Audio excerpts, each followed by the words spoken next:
मलमास, धोंड्यांचा महिना, अधिक महिना अशी नावं असताना पुरुषोत्तम मास असे नाव ह्या महिन्याला का बरं पडले असेल? सौरवर्ष 365 दिवसांचे, चंद्रवर्ष 354 दिवसांचे. दरवर्षी 11 दिवसांचा हा फरक भरून काढण्यासाठी दर 3 वर्षांनी येतो तो हा अधिक मास. ह्या महिन्यात सूर्य कोणत्याही राशीत परिवर्तन करत नाहीत, त्यामुळेच कोणत्याही देवतांचा किंवा ग्रहांचा ह्या महिन्यावरती प्रभाव नसतो आणि म्हणूनच आपल्या शास्त्रांमध्ये सर्व शुभ कार्ये ह्या महिन्यात निषिद्ध मानली आहेत.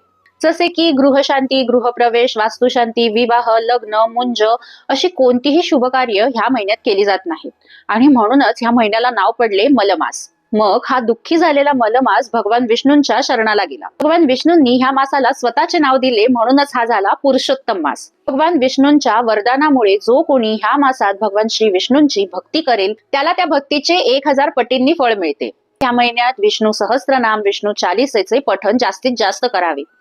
तसेच ओम नमो भगवते वासुदेवाय ह्या मंत्राचा जास्तीत जास्त जप तुम्हाला करायचा आहे. या महिन्यात दानधर्माला अत्यंत जास्त महत्व आपल्या शास्त्रांमध्ये दिले गेले आहे.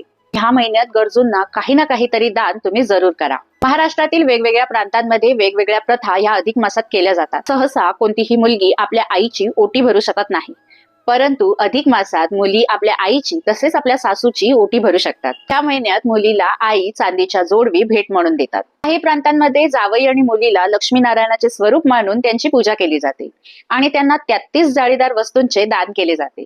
मात्र ह्या महिन्यात कोणतेही दान हे गुप्तपणे करावे, म्हणूनच या 33 जाळीदार वस्तू झाकून जावयाला दिल्या जातात.